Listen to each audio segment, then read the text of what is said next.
The Starfleet Technical Manual by Franz Joseph. This is episode 28.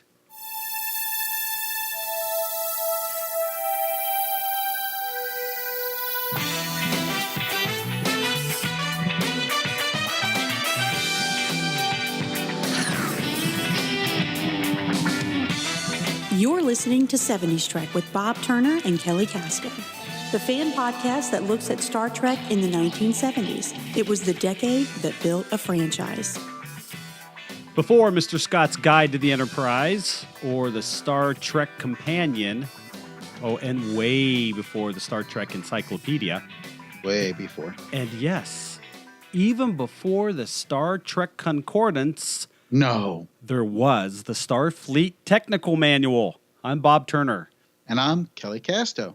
This week on 70s Trek, we are taking a look at the very first reference book about Star Trek. It was written by Franz Joseph in 1975, and he gave us a very unique look inside of Starfleet.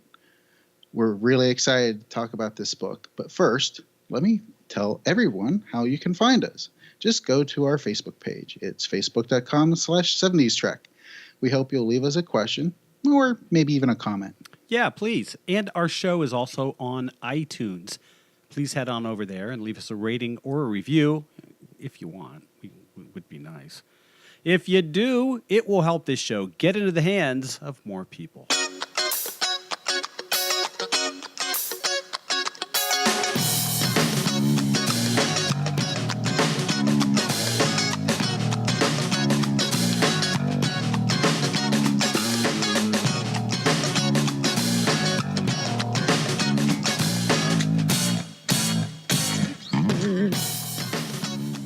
I'm holding in my hands a little piece of Star Trek history. And it smells like it, too. It is the Starfleet Technical Manual by Franz Joseph. As we mentioned earlier, it was published in 1975. Kelly, this book is not only notable for being the first reference book about the show, but also because of the way it handled the material. Yeah, I mean, Joseph, he treated the subject material as if it was real. He set up the entire book like it was an intercepted computer file that the military found in a computer. Wow. Yeah. So even on page 4, there's a memo from a colonel from the United States Military Forces. And the memo is to Franz Joseph Designs. Oh, go figure. Yeah. And here's part of the memo. Pursuant to your inquiry, we are enclosing one copy of the subject docket. The security classification has been removed. The message and the data sheets which follow were found in the memory banks of the master computer at Security Control, Omaha, MFB, and were accidentally discovered in 1970 during a printout run. Neither the message or the data could be traced to any known country or alliance in the world. So, for the reader, it's as if you were getting a glimpse into the future. Isn't that cool? I mean, that's kind of an ingenious idea, you know? I just love it. It was very creative. So, Kelly, you looked into who Franz Joseph was. Why don't you tell us a little bit about him? Sure, Bob. So Franz Joseph, he was born Franz Anton Joseph Snaubelt. I think that's how you say that German last name. He was born June 29th, 1914 in Chicago. Franz, he is a draftsman and designer by trade. He worked at General Dynamics, started there in 1941. General Dynamics was an aeronautical and military research firm at the time. And he was drawing General Dynamics, he was drawing plans of seaplanes and fighter planes. Wait a minute. I have a question. When did he become the Emperor of Austria? That must have been his grandfather. Never mind. Go ahead. Okay. So he worked there for roughly 30 years, probably a few years less. He was laid off in 1969. So he just went ahead and entered into early retirement.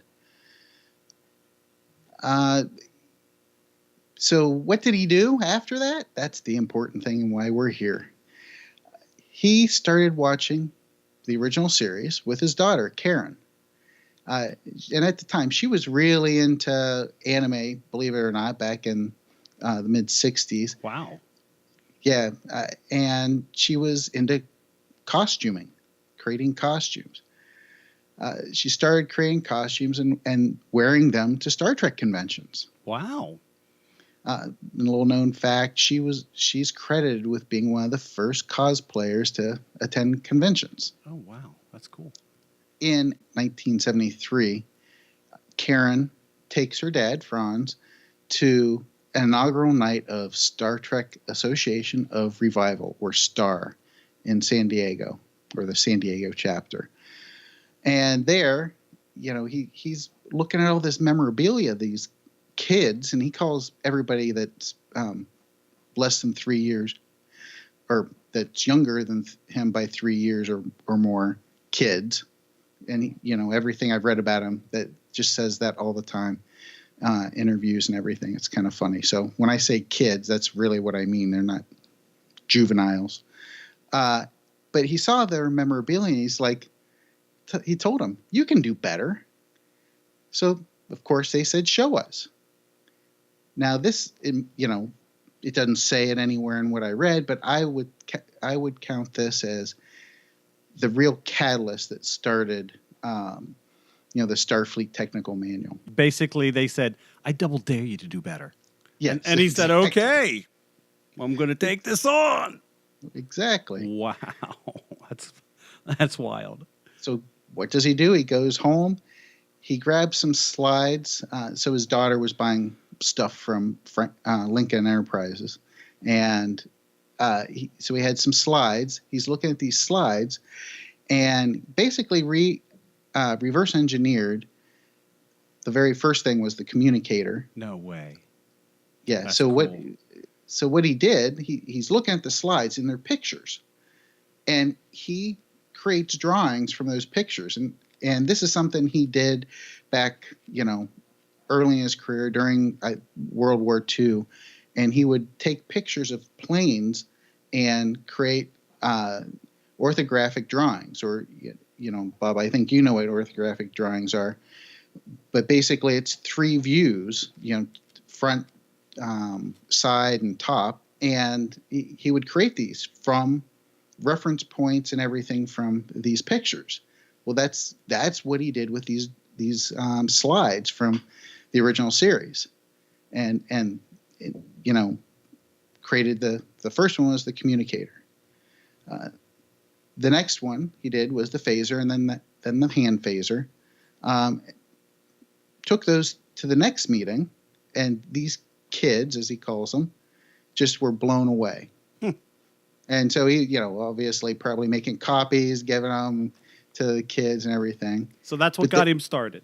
That's really what got him started. I'm looking at the book now, and I'm on the page where, looking at the communicator. Yeah. It's pretty good. Especially pretty considering the fact, like you said, it's considering the fact that he pulled it from stills, pieces of film, stills, frames, and he was able to create a technical diagram. This is pretty impressive. Yeah. Cool. Keep going. Sorry for interrupting. Sure, no problem. So these kids, they gave him their wish list of, here's all the things we want to see. So now this is what the guy did for a living for 30 years. So he sits down, and I'm going to read a quote from him from an interview he did. So the first thing I did was sit down and draw up a master outline. I have a master outline for the technical orders that will allow me to classify as many as 150,000 items. I didn't want to fall into the trap the TV series had gotten into, where nobody knew what they'd done the week before or 2 weeks before and so on. Nice.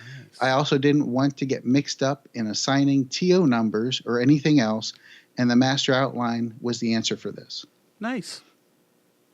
So and I bring this up more because I kind of like the little jab to how the series was created and how this guy, it's his thought process. But also, if you look at the technical manual, instead of page numbers, right, the top right is TO 010414 or so right, on. right. I noticed that. And that's what that references is. This is how he managed and organized the work. Well, what's interesting too is, and I'm jumping ahead, and forgive me for doing it, but at the beginning of each section, he has sort of this table, Right. and the table lays out, as you stated, his master plan for the section, and Exactly. he included it. He included it in the technical manual, so you can kind of get an idea of what his thought process was as he laid everything out. And I can just imagine that when he's, drawing seaplanes and fighters, that this is exactly how he would produce it. It's clear, right, that he had a technical background. He was not a ruler of Austria at all, but more a draftsman or a mechanical design engineer is what it looks like to me. And it's very plain in his diagrams. They're well laid out. You can almost see sort of the pencil lines that he later erased. You know that he had a big design drafting board and the all the tools to do this work. You can just see him working over it. Oh yeah, and we'll get into the timeline of this a little bit, but you'll see how fast in this timeline how fast he came up with this stuff. So please go ahead. So he after those drawings and the kids loved it. Karen, his daughter, got a set of Enterprise drawings, and she got a set of Enterprise drawings, the shuttle and the shuttle bay from Lincoln Enterprises, and these drawings were the actual drawings in the Whitfields making a Star Trek that Matt Jeffries created. Right. Cool. Right. Cool. And these are the things he used to create the first drawing of the Enterprise. So he accumulated 12 drawings, and he sent those to Gene. And he's asking, what about the proprietary rights on these? Gene, and this was like June 3rd, so I'm going to start timeline here. June 3rd of 74? 73. Okay. Gene came back almost immediately. He said, hey, I don't have any problems. Go ahead. And really encouraged Franz to just keep going. So he kept shooting Gene drawings, and Gene would shoot back, hey, these are great. This is awesome. Keep going. Keep encouraging him, basically. He was, I'm going to call it a perfectionist. He saw errors everywhere with the Star Trek drawings and even the pictures and how things were laid out. And one example is the bridge. And I don't know if you're going to bring this up, Bob. No, go ahead. So I don't want to step on you. But go ahead. The bridge, all intents and purposes, was not set up functionally as a bridge. So, he says, there is not a military vehicle, to my knowledge, that are designed with the commanding officer positioned so he sits with his back to an exposed entry, which is the turbo lift. Right. Yet the captain of the Enterprise sat with his back to the elevator. The reason being, that was where the action of the episode was coming from. And that was the camera angle the producers wanted. Wow, what's really interesting, and as a kid I can remember looking at these diagrams for the first time and realizing, hey, the turbo lift is offset. It's not directly behind Kirk. You tend to think it's right directly behind him. It's not. And I remember looking at Joseph's diagram of the bridge going, wait, why did they put it there? Yeah, that's not right. That doesn't make sense. But of course, for TV, it creates this great angle. And you can see the action of the doors opening and closing as people come and go. It just adds great reality to the scenes that are done on the bridge. Right, but not realistic in real life. Well, what's interesting here is, and if you don't mind me jumping in. Yeah, go ahead. After the show went off the air, Roddenberry was approached by the Navy, and they said, "Hey, where did you get that design for the bridge? And he was like, oh, well, we just kind of came up with it, and our art director, designed it. And because we've been thinking of something like that, and we would like to use your design. And so that design, it isn't so much in ships, but it has been used in control centers. A similar design to this, with the commanding officer in the middle so he can turn and talk to his subordinates. So while Franz Joseph is right, in 1973, there was no military vehicle or command post that had this design. Some parts of the military adopted this design later on. Okay, so he published his manual, 1975, as you can see in the copyright. Just a couple little facts here. Along the way, creating the blueprints and the technical manual, he was asked to give a copy to Smithsonian. So he got the okay from Paramount and sent a copy of the blueprints, not the technical manual, the blueprints to Smithsonian. I thought that was kind of cool. That's cool. Yeah, that is cool. So kind of to wrap up with Franz, he later he developed cancer. This was kind of a byproduct of working at General Dynamics. Sure. And had cancer and beat it, but was still sick and eventually passed in 94, June 2nd, 94. We should also note probably here that adjacent to the release of this book were the release of the Enterprise blueprints. And so you could actually open up this little packet and pull out these blueprints and lay them down, and they were 3 feet, 3.5 feet in some of them, and they would take parts of the Enterprise, the engines or the hangar deck or where the bridge was, and blow them up, and you could kind of take a look at them in detail, and that was pretty neat, the fact that he released the blueprints as well. Also a big seller. Yeah, both were huge sellers, and especially for blueprints and technical manuals. Did you find out, is this a hard book to find, or is it fairly easy for Trek fans to find? The technical manual, at least the first printing, probably is a little easier. It came out after the blueprints. And when they did the first printing, they had 450,000 copies. Oh, that's a small amount. Yeah, it's a small amount, but it's huge considering it's a technical manual. Sure. And it went on to go on the bestseller, paperback bestseller, which it really wasn't a paperback. It was more of a manual. And then they reprinted it in the 80s? They had several reprintings. Okay. So the same thing with the blueprints. The technical manual came out, just before that, the blueprints were in their fourth printing already. Oh, wow. Okay. Yeah. Well, let's talk a little bit about what's in the book. And before we go too deep into this, I just think it's important to make this note that this book has a lot of diagrams and props. And like Kelly said, he was looking at photos or frames of film to try to figure out how some of this worked. There's a lot of stuff in here that appeared on screen in Star Trek. However, there's also a lot that did not, because he had to speculate a little bit and sort of project forward to fill in some gaps that the show never got to.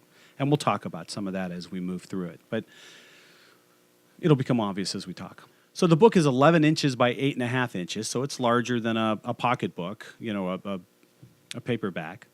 The version I have that I'm looking at now is from 75, and it has a plastic black cover that the actual book sits inside of, and the actual book has a red cover underneath of that. Then it's broken down into 5 sections. They are general section, not General Patton.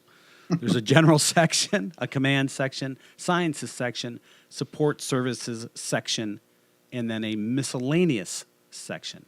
So let's talk about what's in the general section. There are 20 pages dedicated to the Articles of Federation. He wrote basically the Federation's Constitution. 20 pages of it. It's amazing. I couldn't believe it. I had forgotten that it was in here. And it's fascinating reading because obviously he extrapolates this from our Constitution. But there's some great stuff, and it's really, really neat.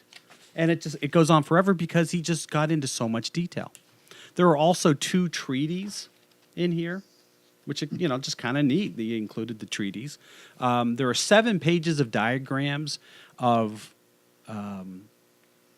the UFP banners and flags of other star governments like the Romulan Star Empire or the Klingon, Empire. There's also a page that contains the official type style of the Federation and Starfleet, which is interesting because today we call that a font. Yes. Yes, but of course in 73, 74, 75, it was a type style. And in the general section, there's also a uniform color code, and that actually contains the color numbers if you wanted to recreate the color numbers. And this will surprise some people. There are 32 uniform colors listed here, not just the 3 or the 4 that we've seen on screen. There's quite a few other uniform colors. So there you go. Yeah, there you go. And it's the only color page in the whole book. And it is the only color page in the whole book. Let's move on to the command section, shall we? There are many organizational charts. Some lay out Starfleet Command's organizational structure, Starfleet Armed Forces, their structure, and the Academy's organizational structure. There are 7 pages of diagrams of the fleet headquarters space station. The headquarters are aboard a space station, not San Francisco. Yeah. I thought that was interesting. And again, we're talking about speculation. And if you remember, we never knew that they were at San Francisco during the show. So this is another area where Joseph sort of said, they'd probably be in space somewhere. So he did would that. Make sense. Yeah. What's really cool about this is that he envisioned that there would be an area inside the station where starships could dock. And he shows a diagram of, 5 or 6 starships docked there. And it's a sphere. And then he also shows where that sphere is, where it's located, I should say, adjacent to the rest of the space station. And it is the smallest part of the space station. So this tells you the space station is huge. It's big. So what I thought was really cool here is that he actually envisioned, starships docking inside of a station. And that's something that we didn't get to see until the movie Star Trek III, The Search for Spock. So that was sort of insightful on his part. Well, and it's kind of reminiscent of Star Trek Beyond and Yorktown. A little bit. You get to see some of that in that movie, of course. He also included various rank and insignia patterns for uniforms, the arrowhead design, or what the stripes on the sleeves. I mean, that's all in there too. And then he moves on in the command section, and he does diagrams of starships. Now, as a kid, to me, this was the coolest part of the book. This is so cool. So think about this, too. We've watched the series, right? We had 3 seasons of Star Trek. We watched the animated series. We had 22 episodes of that. In all of those shows, we've only ever really seen a Constitution-class ship. Now in this book come different designs for Starfleet ships. Holy crap. I remember being in the mall with my mom and finding this book, and she's off looking at, romance books or whatever, I forget. And I'm leafing through it, much like I'm leafing through it now, and then I hear, oh my God, what is that? That is a starship with oneness L. Yes, there is a one nacelle starship in here. It is a scout class, and there's also a destroyer class similar to it. It is a saucer section with the neck, and then one nacelle, one engine that attaches to the neck underneath. Oh, is that cool? Very cool. And then there's also a transport/tug class vessel, which is the saucer section, with two engines that are mounted underneath, similar to what we see with the Reliant. The neck is still there, and then attached to the neck is a sort of I guess you'd just call it a grappler, because this starship is designed to grab onto large cylindrical cargo containers. And when I say large, they're easily longer than the starship itself. And then many are meant to attach to that. So this tug would be flying through space with many, many of these large cylinders. And the cool thing about it is in the book, he details out what these cargo cylinders would look like inside. So if you're hauling cargo, you get to see that. But what's really cool is some of these could be starliners and be hauling people. And of course, yes, he details all of that. I'm talking deck by deck. That's the detail that he went into. It's really, really impressive.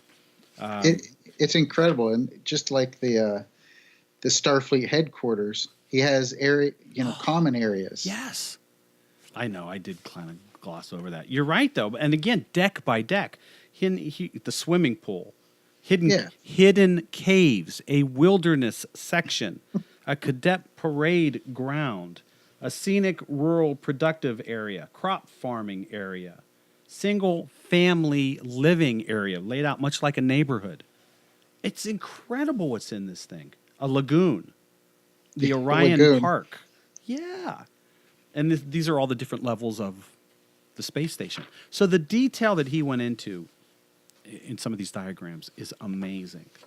Okay, so Kelly has teased you a little bit about what I really want to talk about. Because for me, in 1975, I peed myself when I saw this. He did a diagram for a Dreadnought class starship. Holy cow. I wish people see this thing right now. It's incredible. It has 3 warp engines, much like the Enterprise, the future Enterprise from the Next Generation episode, All Good Things that we see. Much like that Enterprise, this one has 3, one in the middle over top. But this thing is much bigger than the Enterprise, the regular Enterprise. And it's got a landing bay in the front. Yeah, the hangar is in the front. Yes, with a deflector below it. And then there's a deflector on the back side of the ship as well. It's just a big stinking monster of a ship. That's why they call it Dreadnought. It's really, really cool. And I applaud him because, he made just enough differences in it so you just wouldn't say, oh, it's an Enterprise with a third nacelle. It looks different. Pretty cool. Even the saucer section, it's a little thicker. It's a lot in the thicker. middle. Yes, it is. And not a little, a lot. The bridge is kind of small because it's a bigger ship up at the top. So I know I'm going on and on about this. I need to stop. Diagrams of the crew quarters, staterooms, the bridge, and even the stations and consoles on the bridge are all in this section. When Kelly was telling you earlier that he'd looked at frames to figure out what I just hit the mic, what the consoles looked like, he found them and he laid them out. And when I'm telling you he laid them out, I'm telling you he laid them out button by button. Light by light. Light by light. It's so detailed. It's all here. It's really impressive. Even the command panel on the captain's chair is laid out here.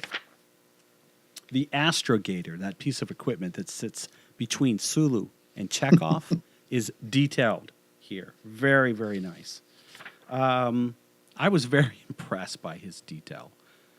So let's talk about the science and support services sections real quick. lots and lots of diagrams, more diagrams. Obviously, that's what this man did. He did it for a living. But we see things like the tricorder, more consoles, galactic coordinate system. He explains that in this book. A velocity-time relationship chart. So he is explaining how the warp factor works in space-time.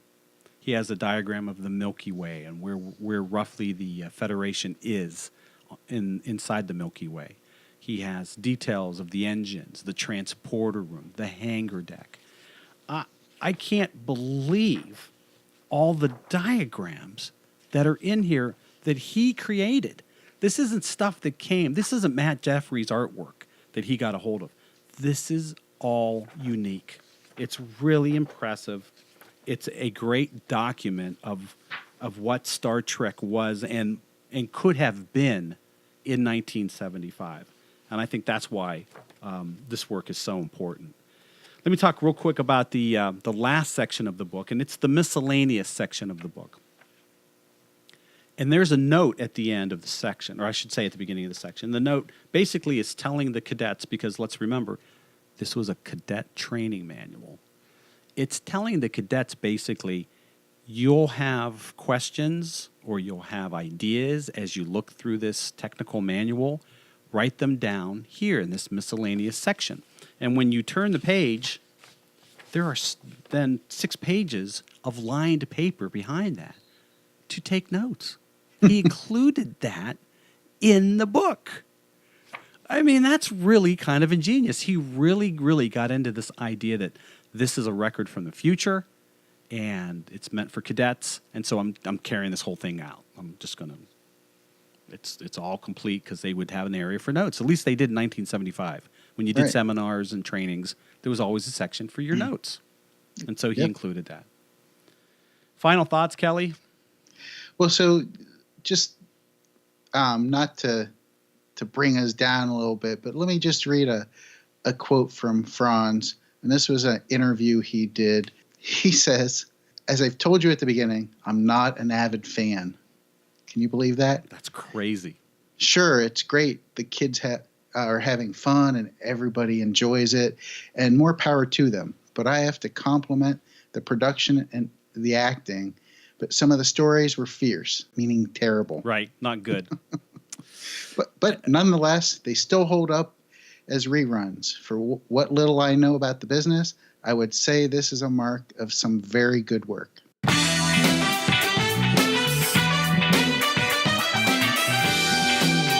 Next week, we take a look at some more books from the 1970s, the Star Trek log books by Alan Dean Foster. See you then. Thanks for listening to 70s Trek, an independent fan production. Join us next week as we explore more about the production, the actors, the producers, and the influencers of Star Trek in the lost decade of the 1970s on 70s Trek.